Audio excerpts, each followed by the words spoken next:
Alright guys, we're back for part 3. We're going to work on, specializing the city and adding a few odds and ends. Basically, the tutorial is kind of turning into a let's play, and that's not a big deal.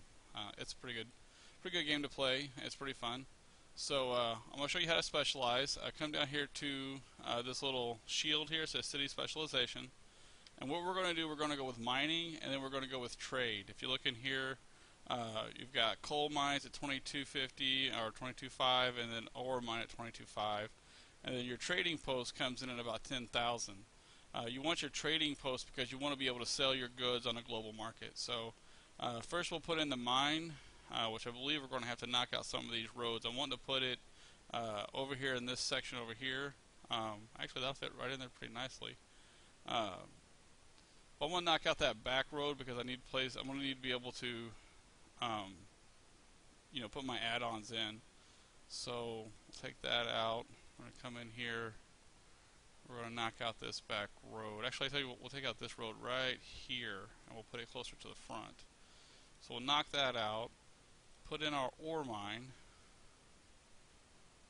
So that's not that big a difference. If you'll notice, there's a little bar there on the side. 366 there. Kind of 259, 278. I think right in there, 288 tons. So we'll pop that bad boy in right there. It says closed hiring. Then we're going to pop into our trade, and we're going to grab our little trade guy. And you notice he's needing some areas to put his little add-on. So we're going to go back into this and take out this road here. Then go back into trade, grab that, and we can pop him in right there. So the neat thing about this is, even if you're in the negative, say in your taxes, say it all comes out and you're actually in the red, you'll still be in the positive with the ore that you're sending out. So we got they're giving us a little mission here. Let's see what they got to say. And let's see, delivery rates, ore mine, take a look. They're probably wanting us to add on like an ore delivery truck. Plop that, plop this. So let's add a truck. They're 10 grand. We'll just put that right there and then exit out. And you want to give those guys a minute to run. And kind of get that up to snuff, and then you can come into your trade depot, which is still now they're working. So you can go in here and you'll see where it says manage global market deliveries. So it says you have to add storage first. So you come in here and you notice it has a freight for your industry. It has coal storage for your coal mine. If you had an oil rig, if you're drilling for oil, you can put oil in, and they have raw ore. So right now we have freight, so we want to put that in. And we've got ore, so we're going to want to put that in. So now shipments will come from our industries and our mining operations to our trading depot, and they'll store them in there, and then they'll sell them off to the world market. Then after you have that in, you can actually manage your global market deliveries. And right now it can say, use for local, but if you want to export it, at 500, it says per 10. I don't know if that's per 10 tons or whatnot. One lot equals 0 tons. So anyway, so we're going to put export for that because we're not using it locally right now. So we'll sell that, and so we'll actually start getting money for that into our city. So if we wanted to make a better fire department, produce better electricity, things of that nature, we could put that in there. So if you want to go back, you can either hit escape to go back to the regular menu, or you can hit the little button that looks like a bunch of bars, kind of like a city, right above the shield, and it'll take you back to your regular menu. We've got a couple of yellow alerts. One is in our zones area here, and the other one is going to be in our health, and looks like police just came up.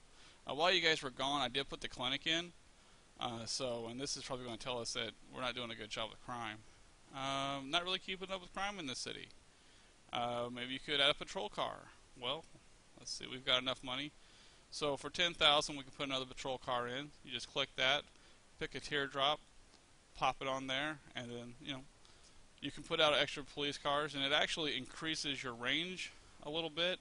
So you can see how the green is covering most of the city, so that the cops can get out there. And the more cars you put in, the more that they're able to get further into your city, and you have a much better crime rate.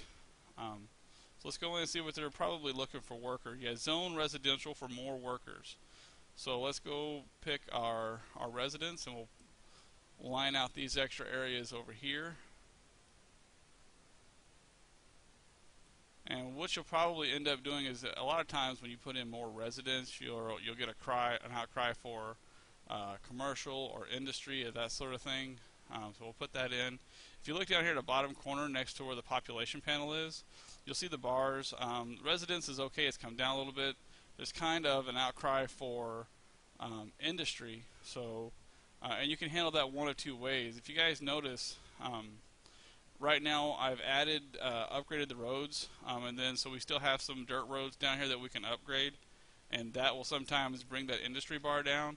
And what that does is that keeps you from having to take up a large portion of your map, because you're kind of locked in with a small portion. So instead of constantly growing the area like you would in other sim cities, you're just constantly upgrading the roads so that the businesses that are on those roads get larger and can accommodate more workers. So we'll go in here and we'll upgrade these guys real fast. We'll just upgrade them to low densities right now and see how that does in bringing down the industry needs that our city has. Pop that in, pop these in.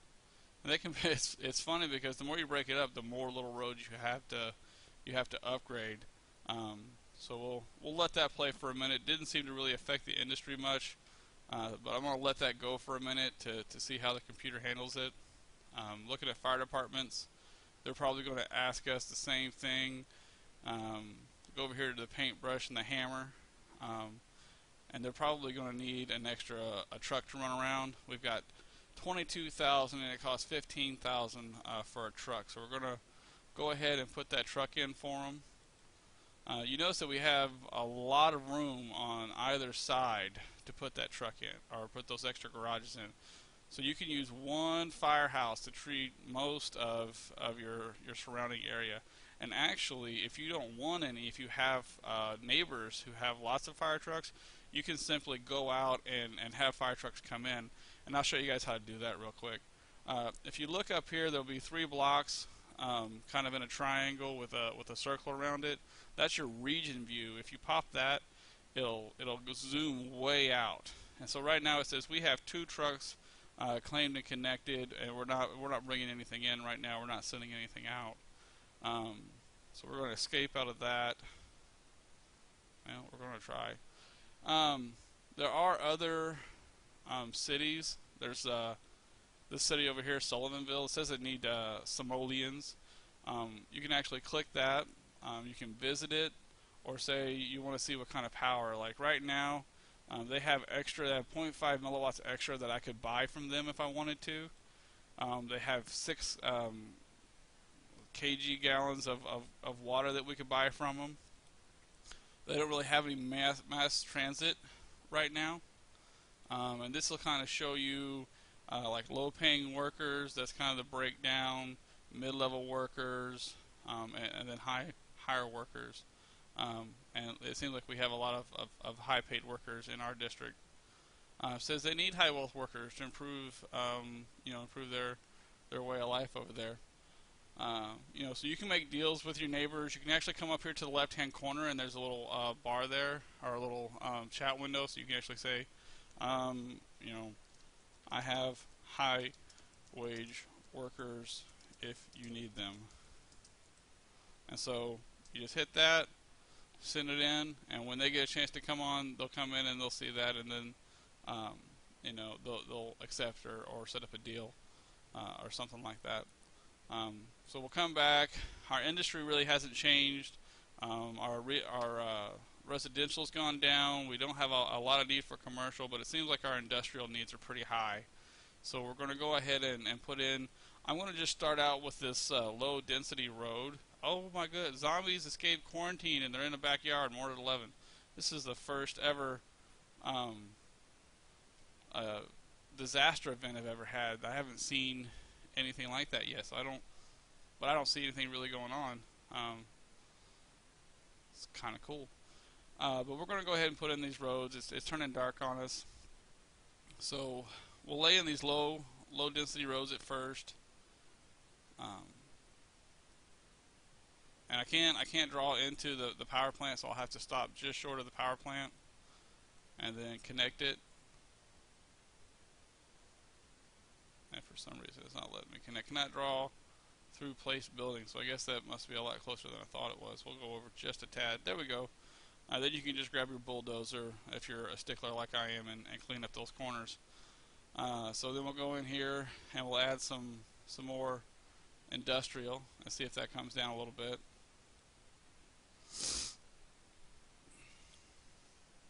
And since we added our market, let's go up here and look at our trade depot. And it says that we have 0.9 of 32 crates of freight and no tonnage for raw ore. So we can actually go to this, and it says they have 2.5 tons, 2.8 tons, and 2 delivery trucks. So they'll be delivering those 12 tons so far today, which that's pretty good. Raw ore to buildings, 11 months supply. So and every once in a while when you get paid, you'll get not only a statement for your taxes, but you'll get a statement for what you've sold in trade. So we'll let that run a little bit. So that's just a short tutorial on how to pop in your industry, how to go in here to the shield and look at the several different things. Even if, say, you don't have oil, you put in your trade depot, but say you want to have one of these processor factories. You have to have 5 medium and then 160,000. I've actually tried to do this on one of my other ones, one of my other towns, and you have to have oil on hand, because plastic and whatnot is a petroleum product, so they actually use the oil. But you can actually have that imported through your global, when you need it. So have that imported. That way you can, make processors if you want to. So if you want to be a completely tech city, you can do that. But it really hinges kind of on having a trade depot. And once you have your trade depot in, you can actually add, escape out of that. You can actually add on extra pieces, like here's for your plastic storage and here's for your processor storage. So you can add on computer storage, TV storage, and those things will actually go towards your larger projects, like your great project. They have the great work site that you can work with the other folks in your region to do. Or you can add on, you can have, your trade HQ, and you can put in a trade port, and as you make money and as you're profitable, they'll give you extra things to do with it. So there's a little information on how to start getting into specialization and how to upgrade your buildings a little bit. If you guys have any questions, leave them in the comments. I'll do the best I can for you. Otherwise, we'll look at putting up another video here pretty soon. I appreciate it. Bye.